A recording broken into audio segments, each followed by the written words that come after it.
Yeah, somehow I expected I should start. Thanks a lot, Sheila, for the very nice introduction. Can you guys hear me? Okay. Yeah, of course, it's challenging to come into the summer school on week 3. And I do not really know what has been covered except from some scattered evidence and what I saw on the Google. So I will just try to tell my story. And if it's too complicated, too fast, too slow, or whatever, just tell me, okay? And in general, I would love to get questions. So it would be nice to have a dialogue.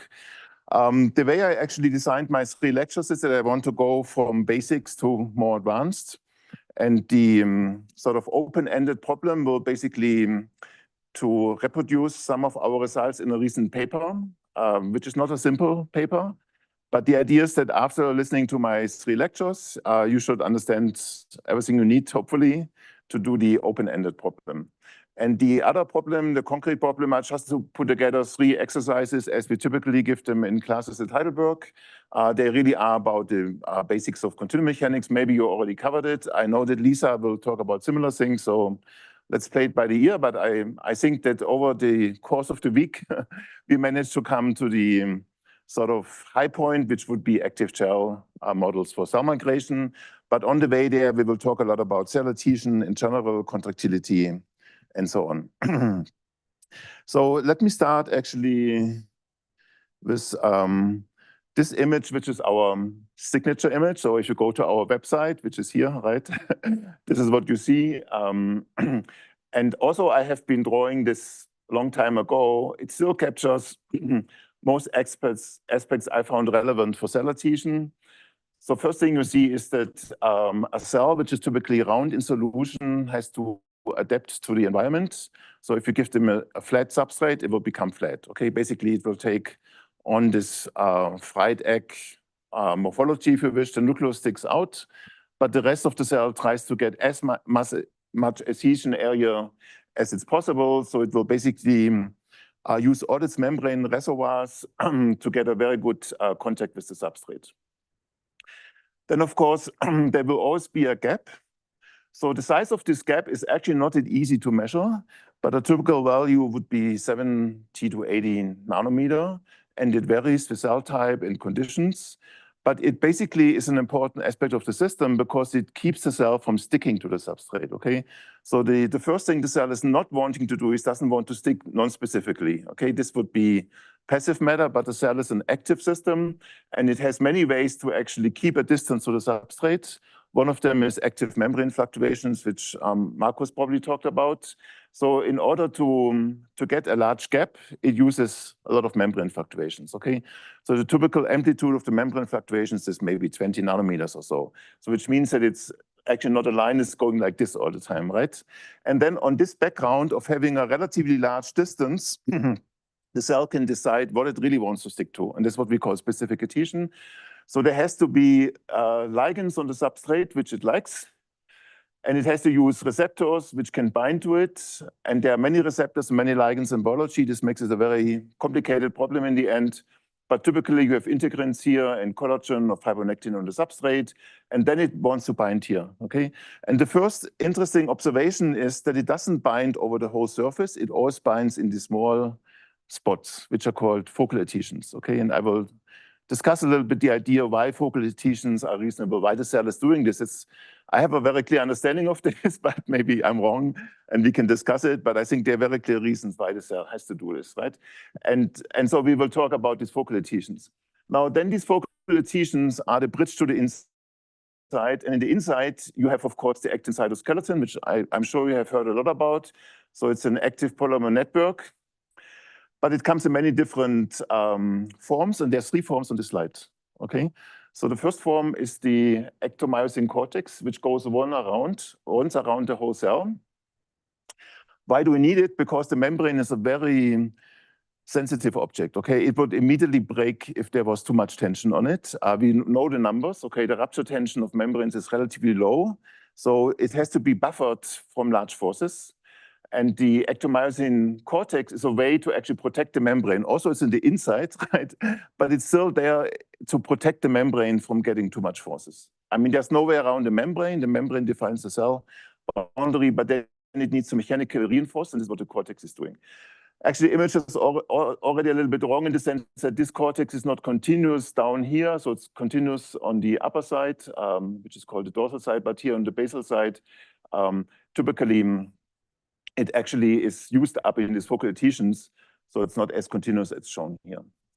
Then the second part of the actin cytoskeleton, which is shown here, is this blob, okay, the lamellopodium. And why do we need it? Well, we have to increase surface area, and we need something pushing the cell out, right? It's simple. So it's just a sort of protruding machinery, which is like two cars running in opposite directions, okay, and pulling something between them so that the cell can reach a very large extension. But again, the lamellopodium has to be controlled very carefully, because if it's running wild, it will rupture the membrane. So this has to be avoided. And we know that spreading proceeds in a few phases. And the final phase basically consolidates the system and makes sure that the membrane is protected. Okay, this is lamellopodium, and the lamellopodium is basically a rapidly polymerizing actin shell. So you don't need much. It's basically actin filaments, actin monomers, and some control system, which actually tells it in which direction to go, but that's it. Now, the third part in the system are these orange lines, and this is what we call stress fibers. So these are really little muscles, and they are used by the cells to contract. So you might ask, why is the cell contracting? Well, first simple answer, the same argument again, it has to be protected from itself, okay? So if the lamellopodium is pushing out like crazy, the stress fibers can pull back and keep it in check, all right? And it is actually interesting that, I mean, this argument is sort of okay, because it's first lamellopodium and then stress fibers. So the stress fibers always come later, okay? And they sort of have also the function to keep the lamellopodia in check. Then, of course, it allows the cell to contract the substrate. Why is this good? Well, it's really information transfer. So by actually contracting the substrate, I learn something about the contracted substrate. I can make a mechanical test, okay? So basically, if I want to know if I'm sitting on a soft or a stiff substrate, it's not information which comes easily. You have to actively acquire it, okay? And therefore, you pull on the substrate, like I would do a mechanical test on any material, and then I know what the stiffness is.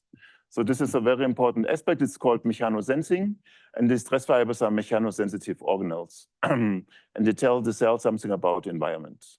Yeah, and then in general, they are there to protect the cell from any damage, okay? Maybe suddenly some shear flow sets in, and then the cell has to be very strong. Membranes, we know membranes, if they were shear flow, they would basically bud off, make long setters, things like this, okay, extracellular vesicles. But if you are a strong cell, which is actually really, which has trained its own muscles, so to speak, then this doesn't happen, right? So cells basically protect themselves from damage by using these stress fibers. Now here comes the same image again. So this is the version on the website. This is the version I usually show in talks. So this more dynamic. Okay, here you see that the lamellopodium are these branching actin filaments, and this is an interesting observation that this branching angle here, it's extremely conserved. It's always 69 or 70 degrees in all cells, basically, in all organisms, okay? Has been invented very early. It's something called the ARP2-3 complex. And it always keeps the 70 degree here, and we have a theory why it's 70 degree, but I don't bother you with this. Then we have the stress fibers, and they are these contractile elements, and this is the so-called myosin 2 molecular motors, which actually pull them together. Now, I got an email 2 days ago by Margaret, and she told me that I should actually tell a little bit more about the myosin 2 molecular motors, and this I will. This is actually why I start with the slides, but then later I will go to the blackboard. And then finally, the force which is created inside is transmitted to the substrate. And I want to point out one interesting or important aspect of the system. So it's clear that the contractile filaments create an inward force, right? But also the lamellopodium does. Okay, and the reason is that the lamellopodium basically pushes against the membrane, but then Newton's third law guarantees that something is pushing back. So the membrane is pushing back on the lamellopodium, and the lamellopodium basically flows backwards, right? So as it flows backwards, it comes over the focal adhesions, and they are sliding inwards, okay? So in this way, the force, which you naively might think goes outside, actually is an inward force, right? And together, the contractile force and the force from the retrograde flow give you a very large force, which you can measure on the substrate, but you cannot say how much comes from the contractility, how much comes from the lamellar podium in the retrograde flow, okay? For this, you have to actually dial down one or the other, something which Margaret did a long time ago. So with blebistatin, you can dial down the myosin, you can also dial down the actin polymerization, and then you can figure out what is the relative importance of flow versus contraction. Okay, so this is actually the first image I show of traction force microscopy. Has anyone covered traction force before? No? Okay. So this is joint work by Margaret and myself. So the experiment, Margaret and her group, old picture, but I still love it. So look at these three images and you see that they all correlate with each other, okay? So you can start wherever you like. So let's start here. Actin. You see very nicely the actin stress fibers running through the system, but you also see some actin here where you probably have lamellopodia. I mean, these are definitely lamellopodia. This cell is a U2S cell, probably wants to move in this direction, and there will be lots of lamellopodia here and a few in the back. Then if you look at the adhesion signal, you see that it nicely corresponds to the actin system. Okay, so if there's a prominent stress fiber like here, you have very prominent adhesions at the end. You also have a stress fiber which is actually running here along the periphery. It's probably not completely in the focal plane, but you see it doesn't have any adhesions along this fiber except this very small one here. So basically, this shape here is balanced by other forces, not by the adhesions. It's completely balanced here locally by contraction in the cortex and by the fiber which is running here. And finally, we look at the traction stresses. And if you want, I can later tell more about them, but it's not really on the program how we do this. But in the traction force microscopy, you use deformation of soft elastic substrate with marker beads. And then from this, you calculate back the traction. And you see very nicely that, again, you have large traction forces where you have lots of adhesions. So there's not much in the perinuclear region. This is usually devoid of adhesions and force transmission. So if I try to schematize this a little bit, you see that there's a peripheral stress fiber, which creates a very large force here and here at the endpoints. It's really beautiful that you see this endpoint so well. And then you have what we call an internal stress fiber, which is running through the system. And again, very large forces at the end. Yeah, so as I said, I was asked to say a little bit more on myosin. And of course, the reference system is always the muscle. Right? So you first look at muscle and then you try to understand how stress fibers differ. So I guess everyone is familiar with the idea how muscles work. You have the so-called SIG filaments, which are huge bundles of the myosin motors. It's really like a cylinder with many heads sticking out, okay? And they all do this permanent dance, okay? They always try to cycle. And then you have the syn filaments, which is the actin. Okay, first we go to the right-hand side. Then if you look into the non-muscle cells, like the U2OS cell you just saw, the principle is the same, but the aggregates are smaller, okay? So for muscle, like for my biceps, you use huge aggregates, okay? Because I have to actually create I have to create Newton forces, okay? But these guys, as we see later, they create nano-Newton forces. So they come through with with small ones. They also have to be more dynamic, while the muscle is more or less static. So they're much smaller, but in principle, they look the same, okay? They always have this bipolar arrangement. So one half of the heads looking to the right, the other half to the left, right? Now comes the syn filaments. So in order to generate force now, the myosin heads have to walk on something. They need a sort of track to walk on. And this is the actin, which we just discussed. And basically, the actin has to be polar. So the the barbed end has to be on this side. The pointed end has to be on this side. Then they walk in this direction. And they basically pull the left-hand side in, okay? And then on the right-hand side, the same thing reversed. And together, you get contraction. Okay, so this has been figured out by people like Huxley, and in the 1670s, it's not so difficult for muscle because these are huge systems. You get a lot of microscopy on it. It's like a crystal. You can do the X-ray diffraction. Okay, you get a lot of information. So for muscle, it was sort of easy. For the non-muscle cells, it came later. But I mean, there are many details. It's still an active area of research, but I take this from one of Sasha Bershatsky's papers together with Kinyal Das Biswas. And you see that the idea is similar. So you have the myosin 2 mini filaments in the middle. You have the polarized actin with the barbed end on the right. Both ends have to be stabilized by capping proteins.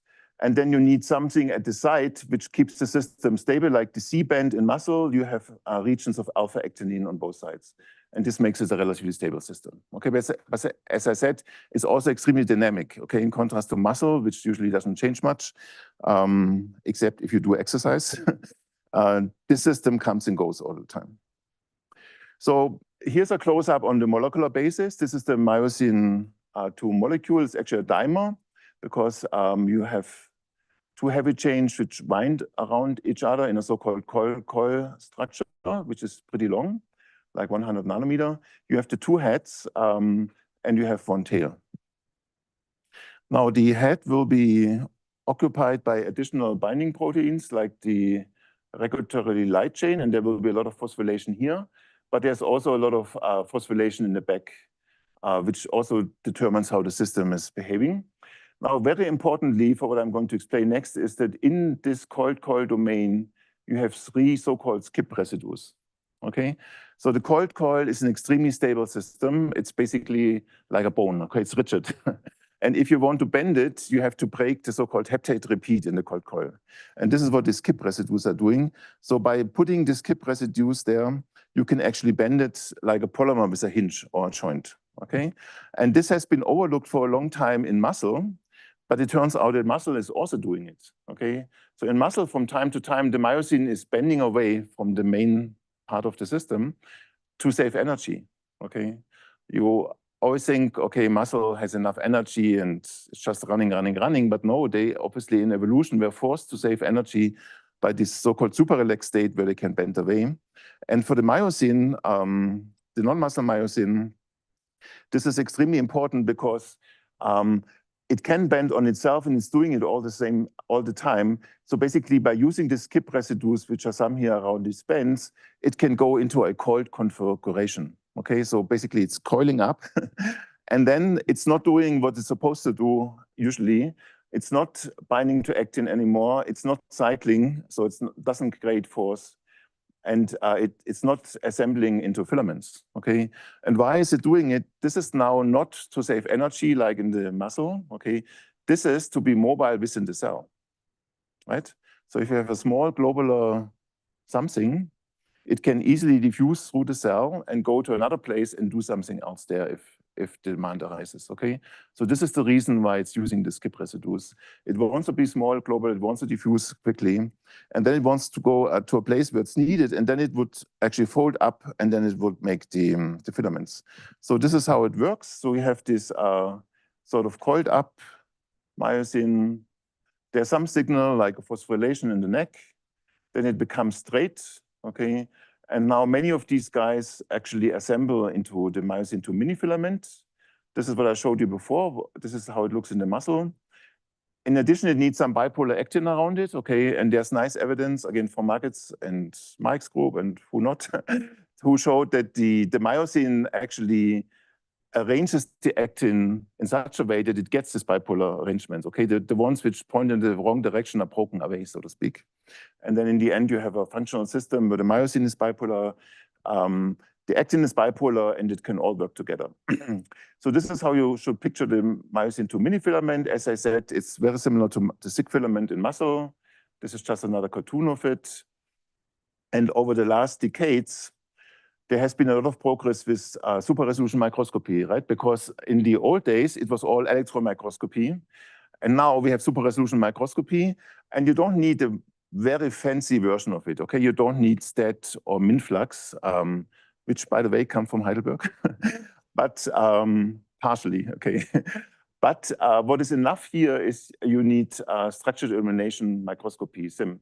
The reason is that structured elimination microscopy gives you a factor of 2, okay? So you basically go from, let's say, 400 nanometer to 200 nanometer, but the size of these guys is 300, right? So the SIM is enough to get in the right size scale, and then you suddenly see the myosin to Miller filaments, which you did not see before. Of course, you can do SET and Minflux and whatnot, Palm and Storm and so on, but many people work in the field, they use the SIM because it is much more gentle on the cells. So here's a beautiful movie by Sasha Bershatsky from Singapore. And what you see is that the green label here is the regulatory light chain. It's basically the heads of the myosins, if you wish, or the necks. And then in red, you see the alpha-actinin. So these are the regions between the Miller filaments. And you see superstructure and you see stress fibers running through the system. So this is a cell which has been forced to develop a lot of this. Okay, it's very unphysiological, but it's nice for microscopy, okay, because you see a very good signal here. Yeah, so how does the fourth generation work? It's the so-called myosin 2 crossbridge cycle. So let us briefly go through it, but this goes back to Lim Taylor in '71, and as I already said, Huxley, who actually got a Nobel Prize for ion channels, but not for muscle, which is a pity. He should have gotten it twice, right? But he got it once. So you start with the prime state. So the myosin and the actin are not bound yet. And then the myosin binds to the actin in the so-called weakly bound state. These blobs here are basically ADP and the inorganic phosphate. So the ATP has already been split here. In principle, every state here has both a mechanical and a biochemical signature. So it's a mechanochemical coupling in the system. Then you actually get rid of the PI. You see the green blob has vanished.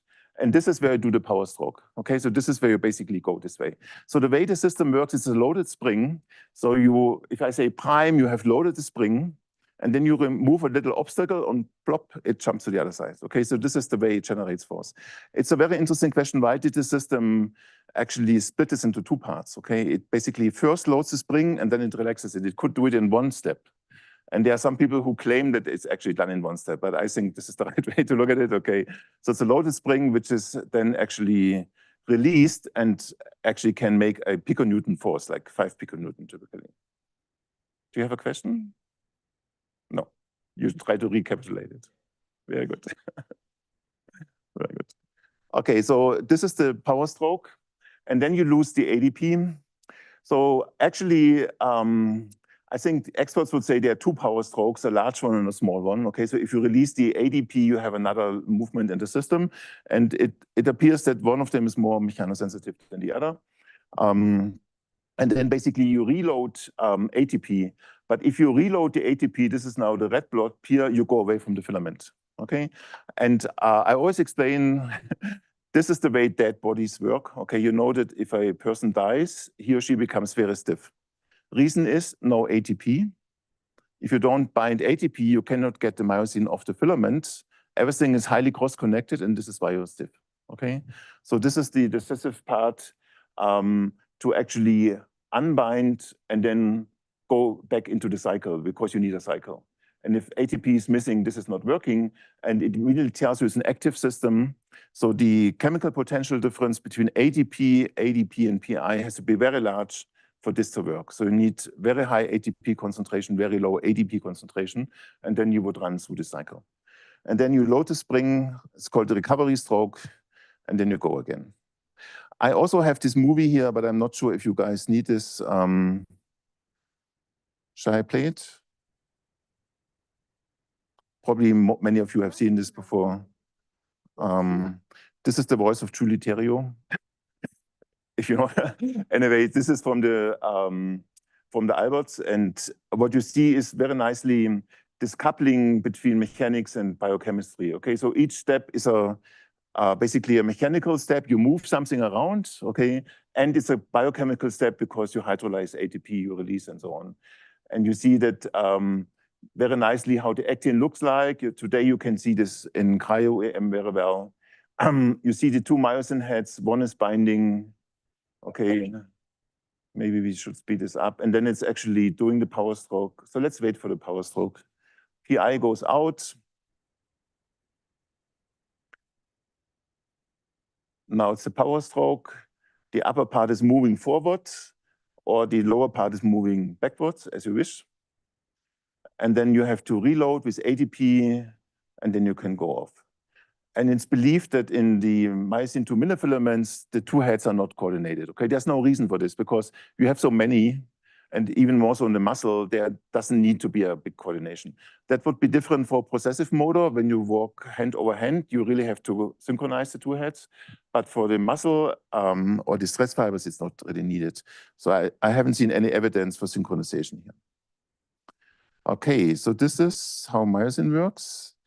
And actually, we have been working a lot on modeling this mathematically. So you can write down master equations where you jump from one state to the other, and we put in ADP concentration, and so on. But for the purpose of this lecture, we don't need it. We have extended this to myosin 2 minifilaments. And the mathematics we use here, we have also used actually earlier on adhesion bonds. And I will use some of the arguments which are in this mathematics later. So this is why I flash it to you. And let me just briefly show that you can write down an equation for the number of bound bonds, how the number increases and decreases. Okay. Good question. I think milliseconds. But can anyone correct me here? Millisecond for the cycle? I think it must be milliseconds.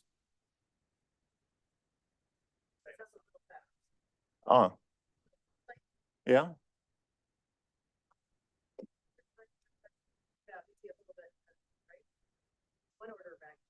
Okay, so a little bit slower. Yeah. So I think the power stroke is very fast. I remember something. The power stroke is probably millisecond, yeah, but the rest is probably slower. Yeah. So let's correct it. Yeah.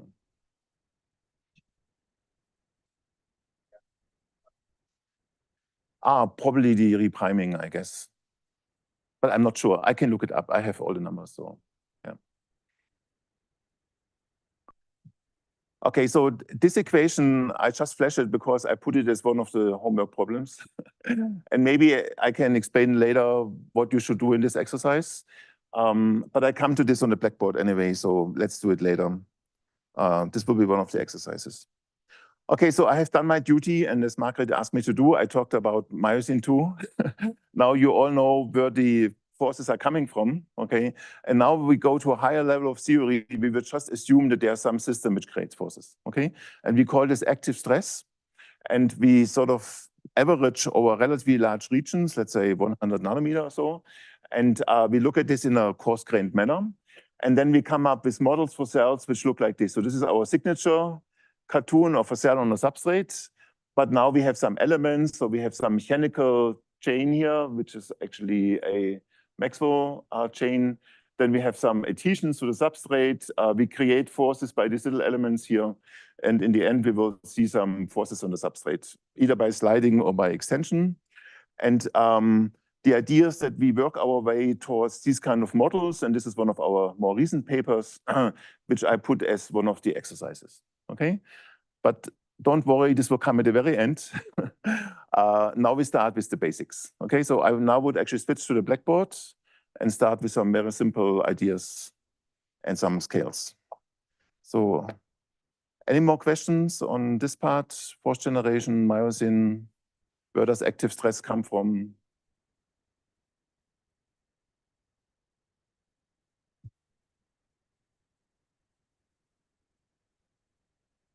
Wait, I can't hear you. Yeah. What is the question? 70 degree? I have a theory for this. Yeah. Yeah, so the theory on the branching angle. So the trick is that here you have the plasma membrane. And let's say you have an actin filament growing towards it. The problem is that this filament would have a mechanical instability. It's really like the buckling instability of polymers. So I take a cable and I push on it, it would be extremely unstable, okay? So this is not the way it can work, okay? What you need is sort of a more cross-linked or connected network, but you want to do this on the spot by growing, so it's a good solution to branch it off like this, okay? And then if you branch again, some of them will branch now backwards because it's, so if this is larger than 45, it would be backwards, right? And others will branch again exactly in the same direction, okay? So by actually doing this, you can, from one seed, you can create a whole sort of jungle of filaments, which in average go to the front. Some of them will actually branch backwards, and this is part of the retrograde flow.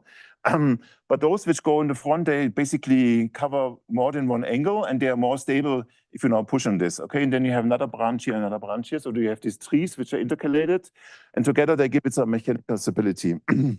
Now, the point is, however, that these guys, which grow in the front, they are very fast, okay? And these guys which grow to the side, you have to multiply them with cosine theta, okay? So the velocity goes down. The more you branch to the side, the more you go down. So you basically have a balance between very fast growth forward and sort of mechanical stability at the side. And then it's an optimization process, okay? And we think the 70 was a good compromise between the two goals. There's more to it. So it turns out that the same structure has a competitor. So their competitor would be if you already tilt it like this, and then if you branch, okay, you also would get the same solution. You would also get something which is pushing to the front and also growing at the side and being mechanically connected. And then you have to actually figure out the difference between them. And we think that there's a phase transition between them, basically. And for some conditions, you get this one, and for some conditions, you get that one. Okay. Yeah, so this was a Pina S paper we wrote some years ago. Okay, then I would basically start here. To warm up, the first thing is I will make some very general remarks on biology, which probably for most of you are already clear, but I mean, it's my way of getting into the school here. So my subject is active contractility.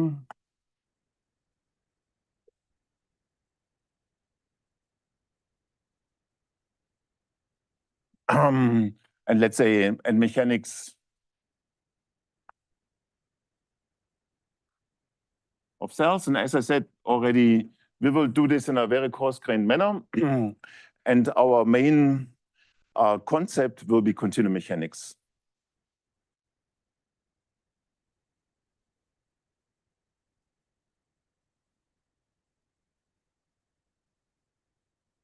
And also Lisa, who's going to speak after me, will also rely on the concepts of continuum mechanics. So I think it can be a nice complement to each other, what we are doing here.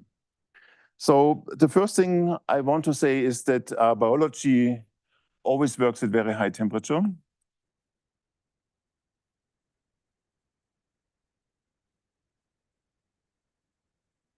And also at relatively constant temperature.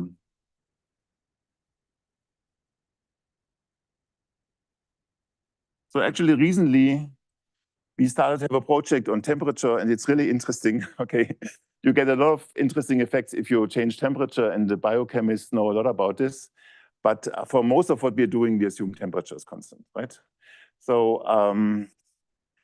when I say constant and high, relatively constant, relatively high, of course, I refer to the absolute scale of physics, okay? And then we are at 300 Kelvin. So this is what I mean with high and constant, because if I go up and down by a few degrees on an absolute scale, that's not a big deal, right? So this means that the relevant energy will always be the so-called thermal energy, KBT. I plug in the Boltzmann constant, and I plug in the 300, and then you will see this is 4.1 times 10 to the minus 21 joule. But this is, of course, a number nobody wants to memorize. So it's much easier if you write piconewtons times nanometer, okay? Why do I do this? Because I know that biology works with proteins, and every protein is nanometer sized, okay? So just to make this clear, proteins, the typical size is always nanometers. Of course, a little bit exaggerated because, I mean, we know atoms are angstroms, okay? Larger molecules are between angstroms and nanometer. And you have to have a really large protein to be a real nanometer, okay? But then there are proteins which are 10 nanometers. So I think it's a good ballpark to say it's nanometer, okay? So what is the mass of a protein? Easy, because we know that proteins are basically like frozen water, okay? So we only have to take the size of the protein, okay? And we have to multiply with the density. And for the density, I just take the density of water. So it would be 1 kilogram per liter, which is decimeter cubed. Now, if you look into the numbers, like the book of Rob Phillips, you see that there's a factor of 1.3 or something like this. Okay, so proteins are a little bit denser than water, but not much. Okay, I think it's a completely fair estimate for this kind of scaling, which I'm doing here, to say that it basically has this density. Okay, so we know the size of the protein, we basically know the mass of the protein. So from this, we immediately can make some important conclusions. So the first conclusion is that we can use equipartition.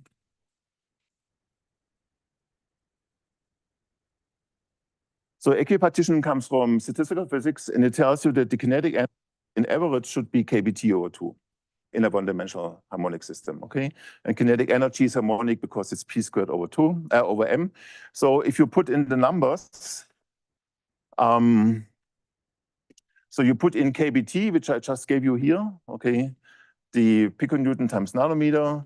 The mass I just gave you here, just put in the numbers, okay? Then you would get that the typical velocity would be 10 meter over second.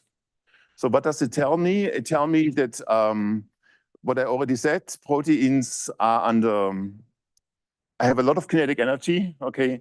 They run at a surprisingly high velocity, okay? If you make this estimate. Now, the catch here, however, is they never get far because there will be other proteins and water. So they will immediately bump into others, okay? And therefore, this is a nice estimate. It just tells me, okay, lots of energy in the system, but it doesn't really tell me how proteins move because they have this crowded environment, okay? So the large scale is diffusive.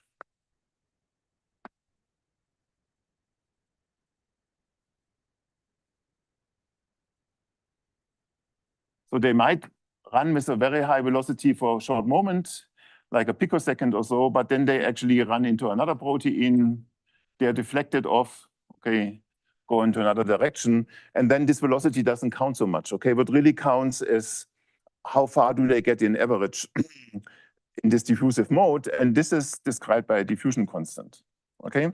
But the diffusion constant then can be used for the mean squared displacement. So the mean squared displacement in 3 dimensions would be 6 times diffusion constant times t. So from this, you can immediately read off what should be the dimension of diffusion constant. It should be meter squared over second. Otherwise, this equation wouldn't work, right? So we need something which comes up with these dimensions. And the famous formula is the so-called Stokes-Einstein relationship, which says the diffusion constant is kBt divided 6 pi eta r. kBt, we already know. R, we already know. The only new number here would be eta, okay? So eta is the viscosity of water, and it's 10 to the minus 3 Pascal times second, something you can easily measure macroscopically, okay? Now you can put in all the numbers, and what you get is 10 micrometers squared per second, okay?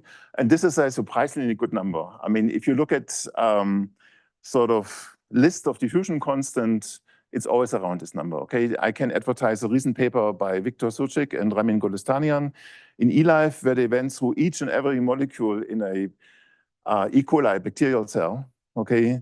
And most of them obey this relationship, okay? There were very few exceptions, proteins which interact strongly with something in the cell, okay? And they could explain this exceptions. But in general, the Stokes-Einstein is really a very good approximation. Yeah, but again, Stokes-Einstein, it really builds on this constant temperature thing, okay? Because we have this high constant temperature, we know the diffusion constants of the cell. Now I make this very weird argument, yeah. Yeah. imagine this appreciably changes the activity of the, because you said it takes a lot of forms that it can move around. Yeah, and I would claim that it has exactly this diffusion constant, and I think it has been measured with FRAP. So, why folding up? Because you bury the binding sites. Yeah, the point is that you see the way the myosin filament works is it has binding sites. So let me just do it like this, okay? It binds here, okay? And the next one comes, and it binds, wait a sec. Yeah, this is probably better to draw it this way. It basically binds like this, so it binds here and comes to next. And the same on this side, right? So these are binding sites between the coil domains. And if you curl it up, the binding sites are buried in here. And if the two come together, they can't bind. That's the point. And then this thing is globular, so it should obey Stokes-Einstein, and it should diffuse quickly through the cell. Okay. So now comes a very weird argument. You don't have to believe it, but I'm saying that I am living on Earth, okay? And if I let something drop, it takes like a second to drop down, okay? So I would think, I mean, this is the combination of the mass of the Earth and acceleration, gravitational acceleration. I would say if an organism develops on Earth, it's important to be faster than seconds, okay? Because seconds is the time scale on which you get hit by an apple, right? And therefore, I think that if you want to create a biological system and it becomes too large, the problem is that with this diffusion constant, which is a given, you can't change it, right? With this diffusion constant, if you want to have a second time scale reaction, you cannot be larger than 10 micrometer. Okay? I know, it's a theoretical physics argument. Nobody will ever be able to prove it, which is good for me. But I think that it makes a lot of sense. Okay, so if you want a reaction time of 1 second, then the cells should be smaller than something like 10 micrometer, okay? And in fact, if you look at our cells in our body, if you take them out of the body, they're round and they typically have this size, okay? So for example, red blood cells, 8 micrometer. Many of the animal cells, like 15 micrometer, if they are on a substrate and they are flat in this fried egg thing, 15 micrometer, okay? But this is because the surface makes them very flat. But by themselves, they have this typical size of 10 micrometer.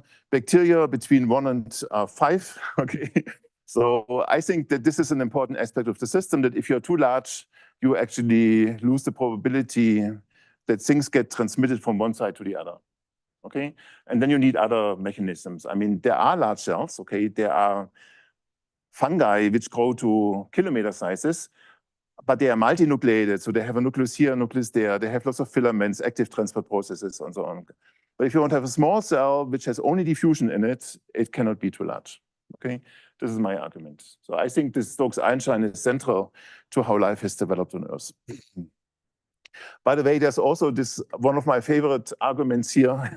So if you want to know how many cells are in our body,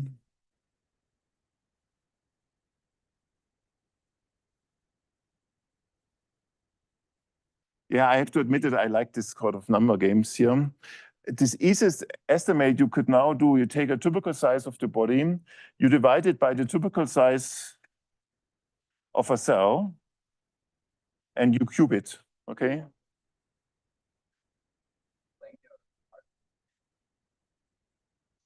So I'm saying it's a small chain of arguments. First argument, temperature is always constant. Second argument, diffusion constant is always constant, because temperature is constant and viscosity of water is also constant. Then I get the typical diffusion law, that the mean square displacement will basically go like d times t. And if I now put t to 1 second, then the typical size I can cover is 10 micrometers. That's it. Yeah. So it takes 1 second for information to get from one side of the cell to the other. And if you're larger, it becomes actually, it grows more than linear, and then you have a problem to transmit information, okay? So if I bind a receptor on the front and the back wants to know what's going on, it will take too much time. Yeah, so here I have to divide, okay? And then you see that I get 10 to the 15. So does anyone know the real number of cells in our body?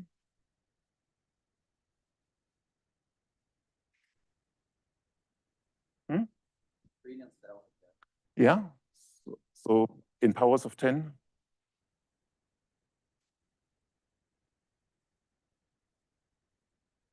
Okay, yeah, it's not bad.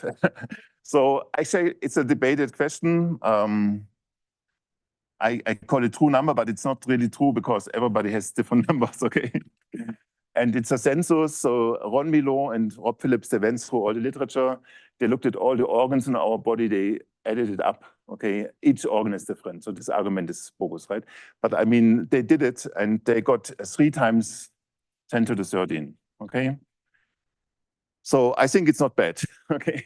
Also, there are many flaws in this argument, but why not? For the sake of, I mean, it's fun. Okay, so this is what I wanted to say about temperature. Yeah, there's one more thing I just want to say in words that so the high diffusion constant is also the basis of biochemistry. Why? Because in biochemistry, if you pipette your stuff into the test tube, you rely that everything will meet everything else, right? This is biochemistry. You know that molecule A will meet molecule B after 1 second, okay? So otherwise biochemistry would not work. Biochemistry works because basically you have this very frequent encounters between molecules, and then the 2 molecules can decide if they bind or not. This is very specific, but first they have to get a chance to bind, okay? And this only works with a high diffusion constant. Okay, so now let's go a little bit towards mechanics. So high temperature, which is behind the high D, is also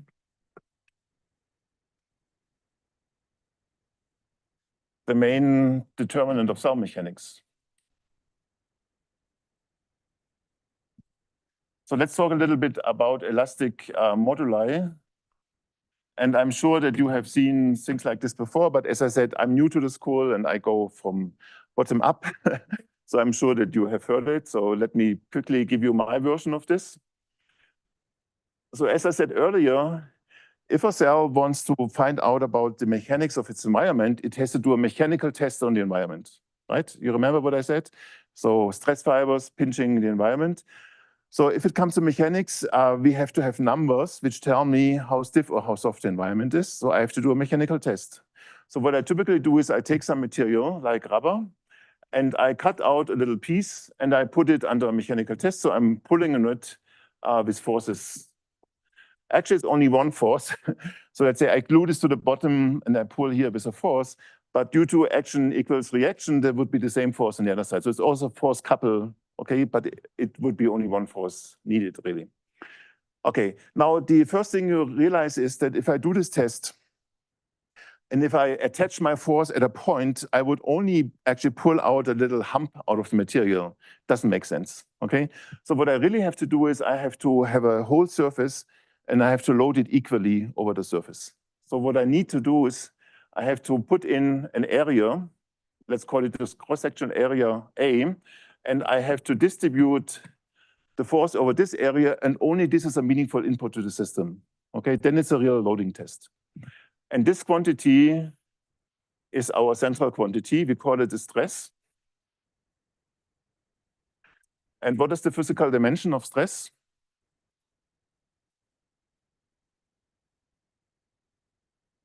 Wait, someone says it loud and clearly. Yeah, it's like pressure, so it's Pascal, right? Yeah. So Pascal, because it's Newton divided by meter squared. But for many purposes, you can actually put meters on both sides. And then it would be joule divided by meter cubed. Okay, we will use this argument from time to time. Now we do the same sort of thinking about this part here. So what would be the readout of the system? So I start with a system which has a certain length L. I cannot get around this. Okay, the response will depend on the system size. And then I ask how much length can I pull out? The softer the system, the more I can pull out. So I write down the dimensionless relation of length change versus length. And this I call strain or epsilon, okay? And what is nice about epsilon is dimensionless. And sometimes you want to use percent, okay? You say, I pull it by 10%, which actually is a strain of 0.1. Okay, so 0.1 is the same like 10%. Now, this is the input, this is the output, okay? And now we need sort of a bridging function, which brings me from the input to the output. And this is really the property of the system. So we call this the material law, or often it's called the constitutive equation.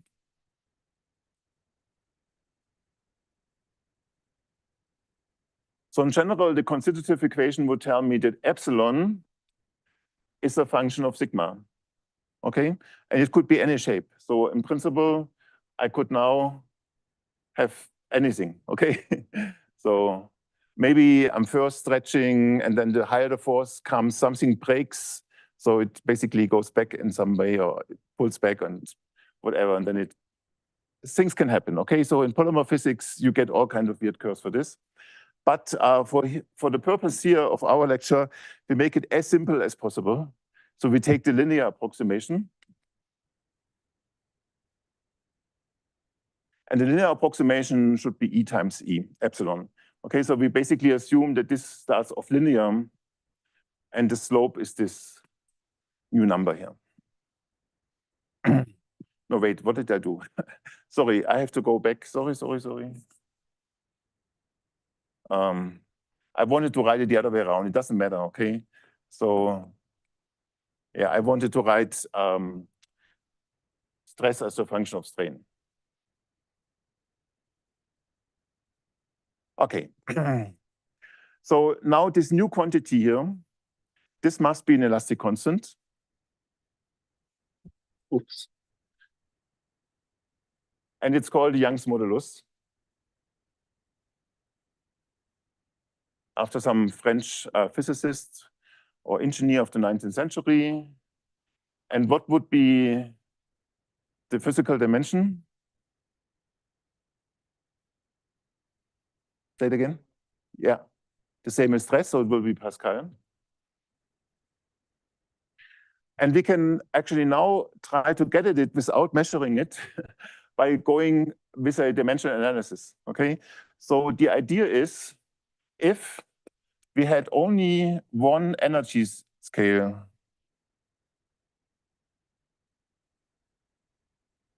and one length scale,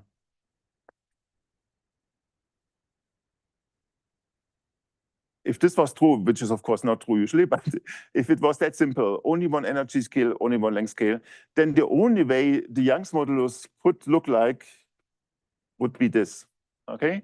Because this is the physical dimension, it's joule divided by meter cubed, right? There's no other way to do it. There could be some prefactors, but this has to be the order of magnitude estimate. So you see that the Young's modulus in this viewpoint is an energy density.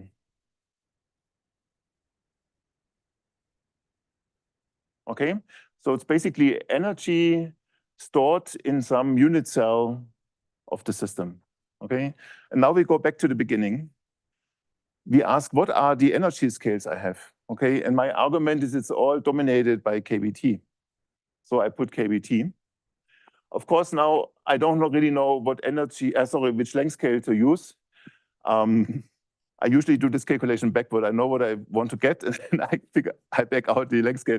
But it makes a lot of sense to write actually 10 nanometers here, because you learned, I think, something about polymer networks, and they have a typical mesh size of 10 nanometers. Okay, and this is what the actin cytoskeleton usually has. And if you put in these numbers, you get, bingo, kilopascal. Okay, this is always plus minus something. So you know, I had to come up with this result because this is our daily business. So we are measuring traction forces, we are measuring stiffnesses, we always say kilopascal. And then if you make this argument backwards, and we know it's thermal energy in it, it has to be 10 nanometers, okay? But the point is, it really makes a lot of sense. So all these numbers sort of fit together. It's a long career. Was into cell mechanics, and we always see the same numbers, okay? So I think it makes sense to put these numbers on the blackboard like this. You had a question? Not the energy, but it's Young's modulus. Yes, Young's modulus, yeah. So some authors use J because of this problem, okay? You look at this, it looks like energy. So some people use large J, but I use E for Young's modulus, okay? And if I have energy, I usually write something like E kinetic for kinetic energy or something. Bless you. Body and you heat it up or cool it down with the Young's modulus actually. Yeah, so I think for polymer gels, this should be true in general. Yeah. So if you think about this in terms of polymer gels, you could actually also write this as energy times density, okay? So in principle, this part here you can check by changing the density. And if you look at the polymer theory, the first approximation is usually this rho here. Now with the temperature, yeah, I'm not 100% sure if this has been shown experimentally, Margaret. Temperature dependence of the Young's modulus. Yeah, so I mean, let me answer this in a completely different way. So usually we don't touch temperature because it's a bad parameter, okay? So for example, maybe Marcus De Serno has told you about the phase diagram of vesicles, okay? It's of course an immediate thought, oh, let's change temperature. And if you do it, you see that you take a weird path through the vesicle phase diagram, okay? Something you cannot really predict so easily, because if you change temperature, you change the ionic status of all the phospholipids, you change how the water behaves, whatnot, okay? So you change a lot of entropic and energetic contributions in the system. It's something that's very hard to predict. So I know it's a contradiction. I like to make these arguments, but then I tell you, don't change temperature. Okay, but this is the way we do it. Temperature in biological systems is a complicated parameter. More questions?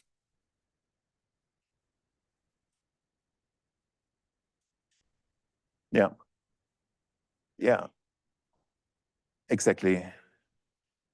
Yeah. Yeah.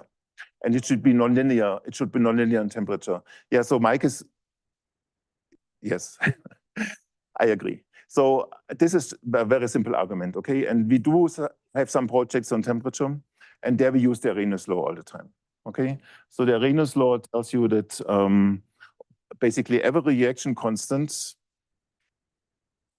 should be some base reaction constant e to the power of minus e divided by kBt, which means if you plot actually the log of the reaction constant as a function of 1 over temperature, you should get a slope like this. And this is the so-called Arrhenius slope, and has been seen many times in chemical reactions. And this is the way you would basically approach the system, okay?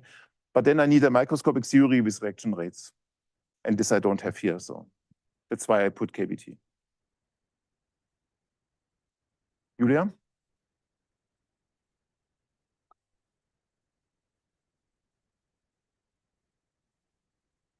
Yeah. Can you say it again? Yeah. So active transport, good question. We saw the myosins, okay, they are in some sense doing active transport, and you always need them if you reach the limit of these arguments, right? So each time you have a system which is too large and the diffusion is not doing it, then you need the active transport, for example. So I think the active transport and similar things have developed when the biological system reached the limits of these physical laws. So I just try to flesh out the physical limitations. Yeah. Of course, I mean, biological systems can tune cell mechanics to a huge degree, okay? This is just the very, very beginning of it. Okay, so this is now an elastic system. And for fluid systems,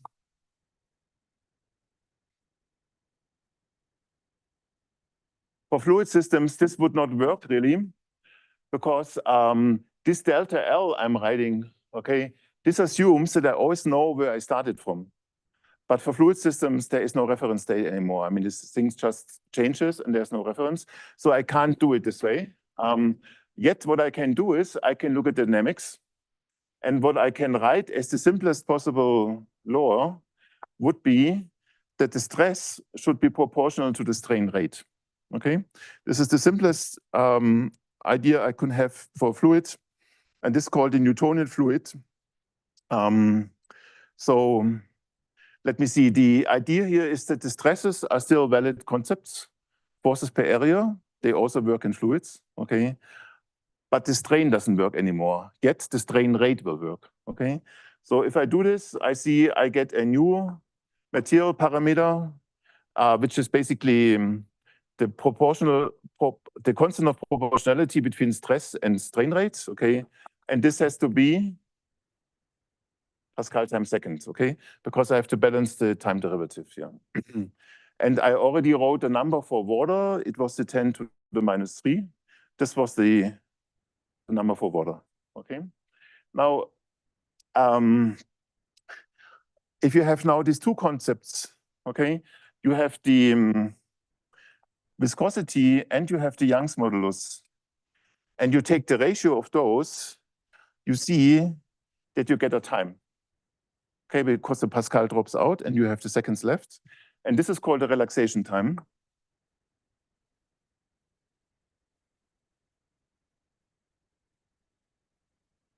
And what we can now do is we can actually measure relaxation times in cells. And a typical number is 10 seconds.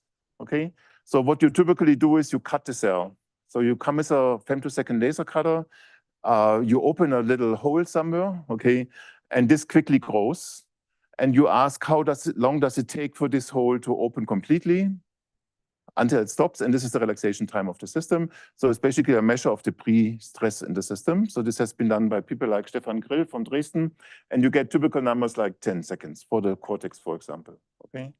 And if you now put this back, okay, if you now say the viscosity is the Young's modulus times the relaxation time, and you here put the kilopascal, and you put the 10 seconds, you see that you get 10 to the 4th. And then you compare this with our known value for water, and you see it's 10 to the 7 as high. Okay.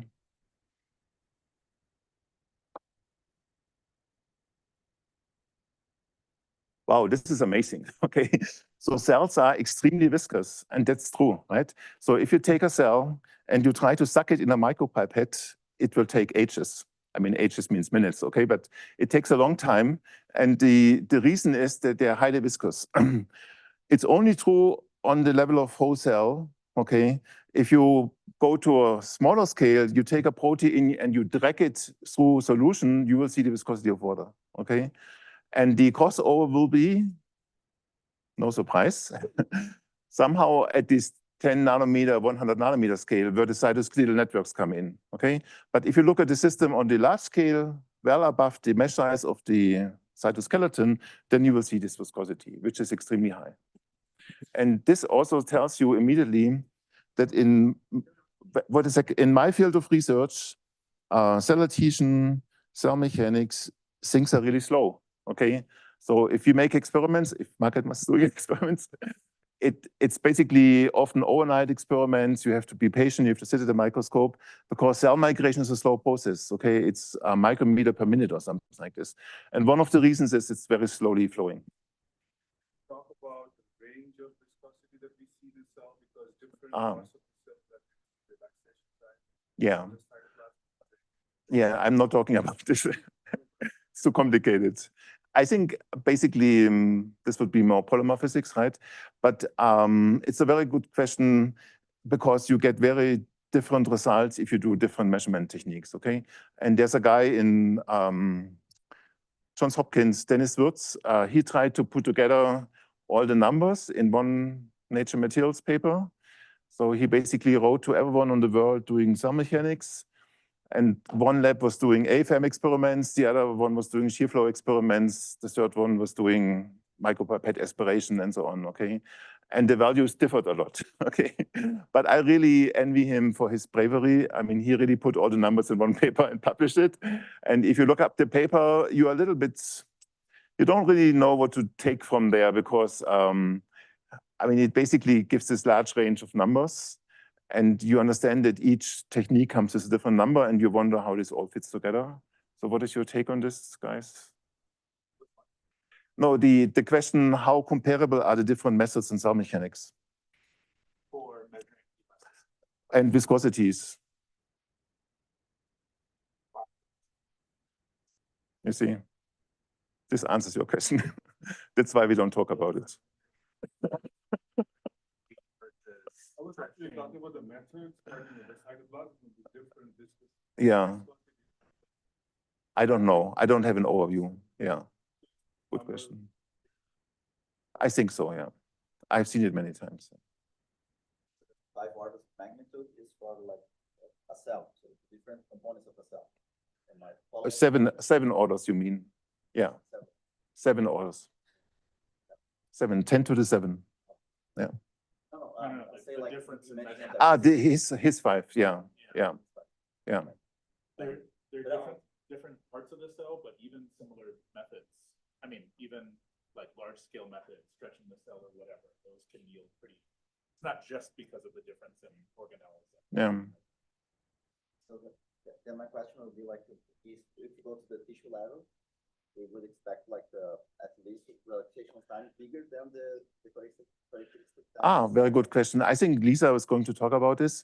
So the relaxation modes in tissue are very different, like T1 transitions and things. But I would say the tissue level is getting less problematic because you average over a large system, getting easier.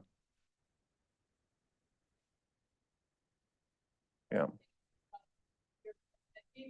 don't know if this, but like if you're doing a cellular measurement, like do an AFM indentation experiment, Yeah. like the size of your probe matters so much, and there's so much problems with drift and stuff. Yeah.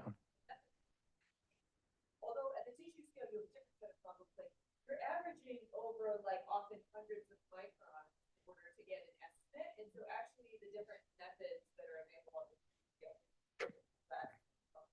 I mean, I think there's a different difficulty with that though, is that now, you've got a system that stretches itself. So if you would say shear something, a passive system, everything would be resistive. Yeah. An active system itself in that. Yes. Underestimate the viscosity by orders of magnitude. I completely agree. Yeah. Yeah. So the notion of viscosity for migrating things. Yeah. Say sort of, yes, exactly. You get highly nonlinear viscoelastic responses, and actually the people who are like dilation and stuff have a really good way of handling that by thinking about sort of there's an initial sort of, you think of like transient, all sorts of things you can deal with when you actually sort of evolution of material boundaries. Yeah. But you see, all this discussion is on the reference of continuum mechanics. So if you don't know the concepts, we cannot even start the discussion. So let's go back to the concepts. And Viscoelasticity. out you go. This is for the coffee break, okay? So I want to finish this little overview of scales with a few comments on traction forces, okay?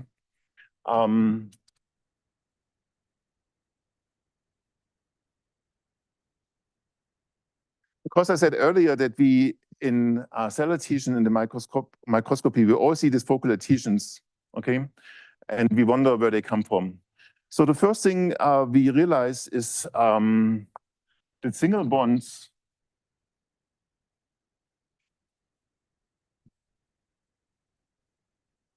can only sustain very small forces.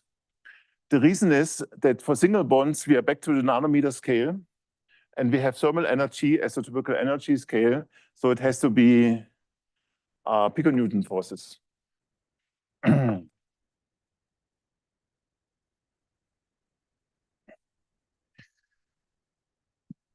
Now, in principle, I could already now say something about the force scale at focal adhesions, but this would be jumping ahead. But I still think that it's clear that from all these numbers we have here, like these high viscosities, which also would be a number for the retrograde flow viscosity, and this sort of kilopascal stiffnesses and stresses we have, okay, they're not compatible with piconewton forces, okay? So this doesn't work. And we have to make larger aggregates of bonds for the system to be stable. So the bonds have to be clustered.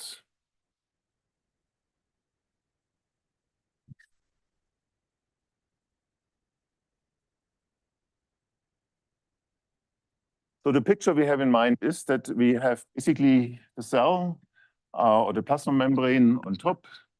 Then we have these integrin adhesion receptors. And below here, we have our ligands, like, for example, fibronectin on the substrate. And now I'm saying that if one of these guys is coming down and binding, maybe because the membrane has a very large fluctuation, which can actually bridge the 70 nanometer gap. This is the 70 nanometer I talked about. So if the first bond has formed, it will be under large forces, okay? Actually, these are the forces you would like to calculate from shape equations from membranes, okay? And they will be much higher than this piconewton. So in order to actually be stable, more of them have to come down, okay? And they have to form this stable system. So let's say we have, in the end, NT bonds. So this is the number of total bonds in the system. And each of can now bind and unbind, okay? So maybe this guy can go back again, and then it come down again. Okay, think about a membrane which is fluctuating all the time. And therefore, we have this constant on-off. And we now write down a model, okay? So this model, let's call it the adhesion model. It goes back to George Bell in a famous paper in Science. If I understand correctly, he was actually at Los Alamos. And this is a famous group of people, including Micah Dembo, Doug Laufenberger, Ronen Alon, I don't know exactly who else, but it was a large group of people who actually came up with this sort of adhesion models. And the idea is that you write down a rate equation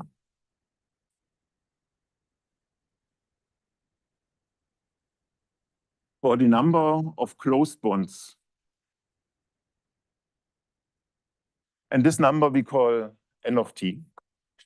So if this is NT bonds which are possible, the number of closed bonds will always be between 0 and the maximum allowed number NT, okay? And then we write the time derivative. So how does this change in time? And you basically have loss and gain, okay? So loss would be that you lose one of these bonds. And this means it has to come with a multiplicity of n. So you have n bonds, and each of them can break. So at a given time, there are n closed bonds, and each of them can break. And then you lose actually one closed bond, right? Now, this is fine, but we are here interested in forces, okay? So we have to put in now forces, and we take more or less this Arrhenius law, okay? It's a special version of the Arrhenius law. We call it the Kramers equation or Bell-Kramers equation or whatever. And we basically put here force divided by n, because the idea is that the force which is now acting on this whole cluster is basically divided up by all those which are close, and this is exactly n, okay? So this is the trick here, that the force is shared between all the closed bonds, and then the force can be as high as it wants. On the level of a single molecule, it's low again, right? Because you share it. And therefore, we put this n, and then, of course, to make this a dimensionless system, we have to put in some sort of let me see, some factor. So we put an A and put a KBT. then this is a typical energy, and this is the thermal energy, and then it works. Okay, so this would be my loss term, and then I have a gain term. The gain term is each time a open bond closes again. Okay, and this has to go with NT minus N. Okay, so let's say if I have half of them open, half of them can close again, for example. Yeah, or 70% and 30%. And this rebinding could in principle be also mechanosensitive, but there's not so much evidence for it. I mean, people have been chasing this. It's really hard to measure this, and it's more a model assumption. But typically, we assume that this is some constant. Yeah, so this is the so-called on rate. And then I forgot that I also have to put a K naught here, some reference off rate. Okay, and then what I always do in this kind of systems, I non-dimensionalize this. And then my equation would be n dot equals minus n e to power of some dimensionless force divided by n plus nt minus n and some dimensionless number, which I call the dimensionless rebinding rate. Okay, so this is the equation which tells me how the number of closed bonds develops in time. And as I increase the force, I increase the loss term, and the system has less closed bonds, of course.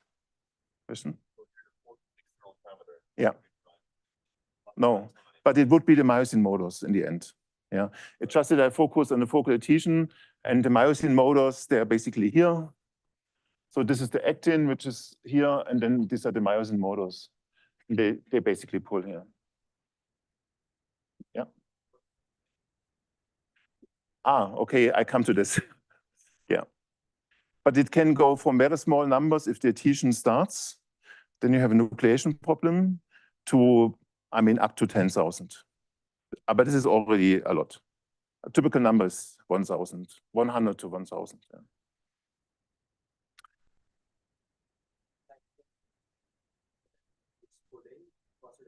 Yeah, very important question. So we will have many situations later where design is always chosen in a physical sense. So yes, F positive means pulling up. Also, if you define stress, you usually want to have stress as a positive number.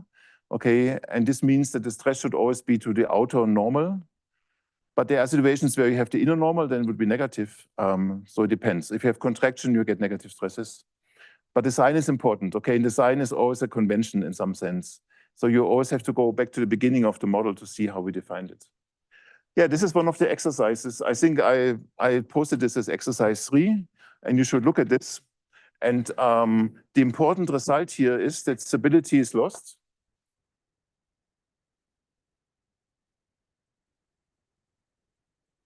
If you increase force too much, then basically this term cannot balance this term anymore. And the easiest way to see this is actually to draw these as curves and to ask when do they lose intersection. Okay, then the balance is gone. So this is one way to analyze the system. So above a critical force,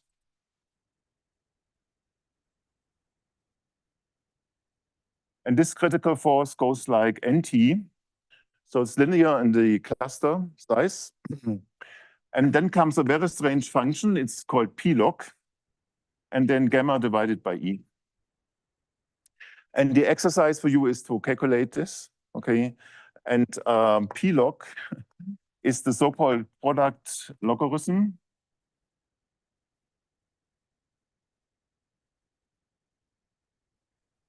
And it's a solution of x times e to the x equals a.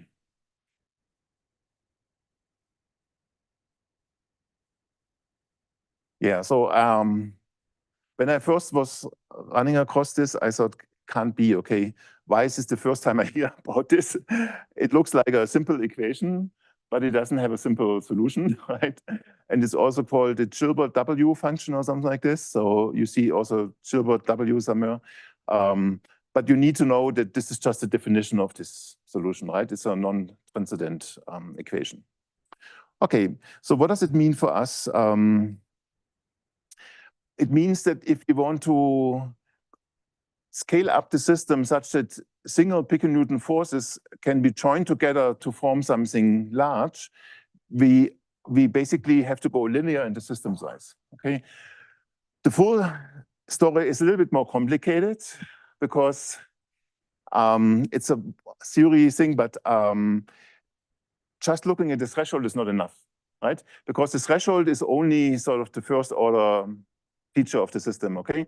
In reality, there are times, okay? So even if you are below threshold, you can rupture in some sense, but it would take a very long time, so to speak, okay?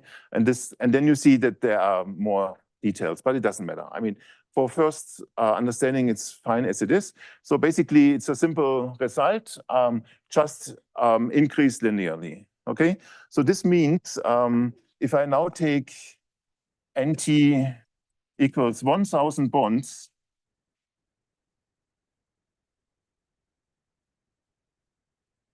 then it gives me nanonewtons, okay? I just take the piconewtons and take it times 1,000. And then we can ask, is this relevant for focal adhesions? Okay. And yes, this is exactly what we have at focal adhesions, exactly as at focal adhesions. So if you try to measure the number of integrin receptors in a focal adhesion, this was a question from the audience, a typical number would actually be 1,000. And you can ask about the stresses, okay? So the stresses is now this nanonewton. This is the force divided by the area, okay? So what is the area? Well, you have to do something like you say, I have a sort of quadratic region. In here are my integrin receptors, okay? And now I have 1,000 of them, okay? And what is the typical distance between them?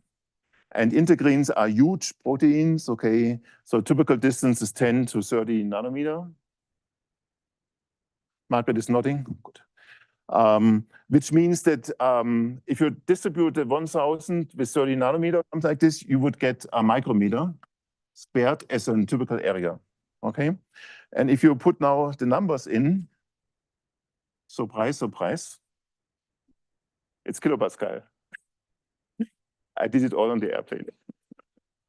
No, I do this since a long time, okay? These are my favorite numbers. So it all fits together. So what we see is, my argument here is the following, okay? So from 1 second, just try to get this argument right.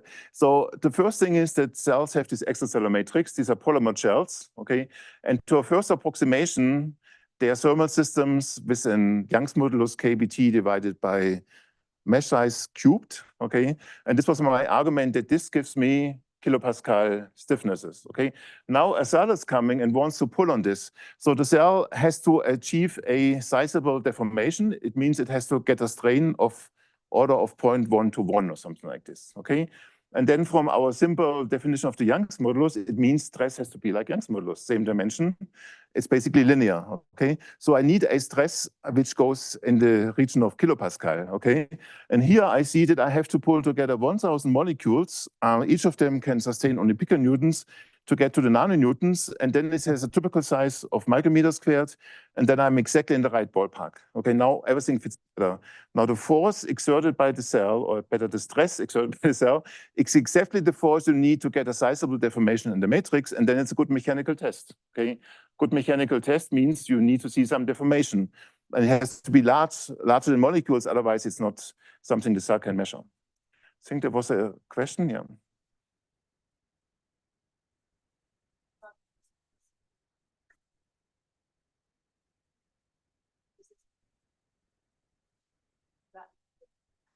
Yeah.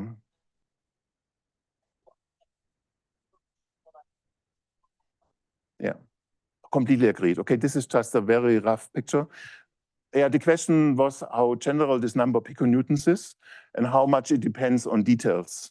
And first thing, these piconewtons have been measured over and over again with single molecule ferrospectroscopy. So either with optical tweezers or with AFM or magnetic tweezers, and it's always piconewtons, okay? So the typical values range from 3 to 8 or something like this, okay? So for the myosin power stroke, we know it's like 6 piconewtons or so. For cell-adhesion bonds, yeah, of course, if you go to biotin, avidin, it will be very strong. But for the integrins, we think this is the right ballpark, okay? We also know for integrins that binding and unbinding is relatively balanced. So this gamma should be like 1. I mean, order of magnitude 1, okay? We know that, which compares to this E, and then it's the P log of 1, basically, which is again 1. So, so yes, of course, I mean, already in the model, changing the on and off rates in the same proportion doesn't make a difference, while in reality it might, okay? And there could be many other details which you could, for example, simulate in MD simulations. But still, I would say I haven't seen much evidence of something going out of the 50, out of the few piconewtons. Now, there is this method which actually is an alternative to traction force microscopy, which is called the tension gauge sensors. And one of the pioneers is Takvi Ha from Johns Hopkins. And they used it, and also Khaled Zalaida from Georgia, and I mean, Alex Dunn from Stanford and so on. So many people work with these tension sensors. And Mike, did I forget something? Who else did I forget? Anyway, so many people work with these tension sensors, okay? And there you sometimes find relatively high forces like 50 piconewtons for presumably single integrin bonds in the famous paper by Takvi Ha. But in my view, it's not completely settled yet. Okay, there are so many things which could go wrong with the experiment. I personally would be really surprised if 50 piconewtons can be sustained by single integrin bonds for a long time. Sounds a lot. Is there a question? I'm surprised the barriers to pair a bond is not, or is it attached in K naught? The barrier is in A. Sorry, here. This A is the distance between the minimum and the maximum in the Kramer theory. That's the value of where you go. Yeah. Yeah. Yes, I agree. In some sense, you see, if you do Kramer theory, you assume a infinitely thin barrier. No, you make a limit where the barrier height and the barrier width go into the same parameter, and this is this A, just in the theory. But of course, I completely agree. So what we're talking about is Kramer theory. So we have some spatial coordinate. This is where you pull the bond, let's say with an AFM. The nice thing about the AFM is that the bond will always be pulled in the same direction. You pick 2 points, and then everything is straight between 2 points, right? And then you have a barrier system like this. So you have a delta E, and you have sort of a vis. And both of them are important. Okay, both of them go into. So this is the stiffness of the barrier. This is the height of the barrier. And if you do this Kramer theory for this kind of systems, like Olga Dudko and Gerhard Hummer, then I think you in this one limit you end up with one parameter, which is the A. The AF is the difference between the 2 minutes. Well, and also the barrier height also goes into it. Yes, not the way I drew it, but the way the theory is doing it, because the theory is doing some limit here where this basically becomes very thin and this becomes very high. And then always in this kind of theories, if one goes to 0, 1 to infinity, you have to fix something in between, like the persistence length in polymer physics. And this is how you get one parameter. But I had to check how they did it. Okay, but in principle, this is the idea. From the scaling, you need only one parameter here. No, wait, if you give me 5 minutes, then I'm finished. I'm very close to the end of this part, yeah. Which is not where I wanted to finish today, but I mean, where I could finish easily. Yeah, so let me make a few more arguments, because this can up later. So we clarified that at focal adhesions, we have nanonewton forces. We have kilopascal stresses. And now you can, okay, and I'm saying this is the minimal size you need to be mechanically stable. to keep the system going, and this explains why you get focal adhesions, right? And you don't want to be much larger because then you're not dynamic anymore. So you want to be exactly the threshold where you can be dynamic and mechanically stable. So it's again one of these optimal principles, right? Where you have two things, you want to be dynamic and you want to be stable. And this is the threshold for it. Now we can ask, what is the energy in the substrate? Substrate energy. So why is this a good question? Because this is something I can measure, right? I mean, I cannot measure the nanonewton directly. I mean, in traction force microscopy is an estimate. But what I can easily measure is the passive substrate which is deformed underneath, okay? And from there I get the estimate of nanonewton, but I could also measure the energy in the substrate. It's again a passive system which I control very well. So it's a good question to ask about substrate energy, and I think, for example, Patrick Oakes, he always plots now energies, and we also do it. So it's a nice measure to actually, rather than looking at traction forces, you look at the energy in the substrate, okay? And the idea is very simple. Let me put it this way. So if you have a harmonic spring and you pull on it with a force F, and it has a spring constant K, then the energy, so now I write potential energy, okay, not to confuse it with the Young's modulus, would be 1/2 K times X squared. But at the same time, F equals K times X. So this gives you F squared over 2K, okay? So if you're in this force ensemble, the energy in the system would be F squared over 2K. And now I replace force, and this is my definition over there. I replace it by sigma times A, okay? So this way I bring in the sigma, and then the K, this is actually when I define the Young's modulus here. I was saying F divided by A equals E times epsilon. Then I replace this by delta L divided by L. I bring the A to the other side. Okay, I pull this together. Now it looks like a spring law, right? So this is basically my spring constant, A times A divided by L. So I replace the K here by A times L divided by L. I see that basically one A drops out.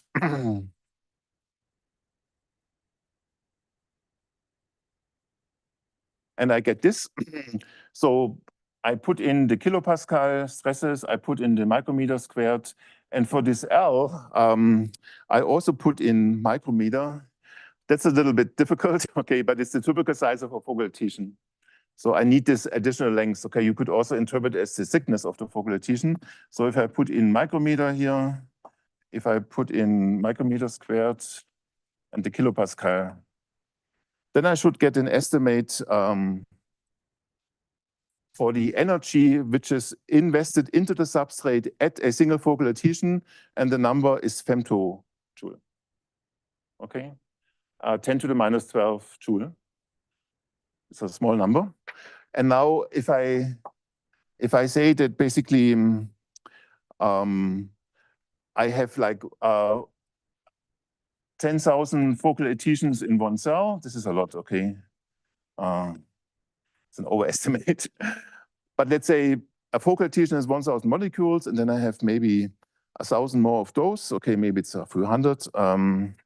Then the energy which I invest into the substrate should be picojoule. Okay, and this is something we actually measure. Okay, so if you get data from Margaret or other collaborators, and we measure the energy in the substrate or underneath a whole cell, we typically end up with this picojoule. Okay, so I just want to show that with all these numbers, okay, as superficial as my arguments are, you can paint a consistent picture, and you can say, where in this whole line of arguments do I can make contact with experiments, and do I get the numbers I'm claiming, okay, in experiments, and this is a number I would actually get, okay? Or the nanonewton is a number I can get. Yeah, so I mean, in principle, the number of molecules I can get from super resolution microscopy or fluorescence in general. So there are here and there are numbers which I can actually measure. Okay, this was not the plan. I want to go a little bit further, but I think it's fine like this. So then we break for this morning session. Okay, thank you.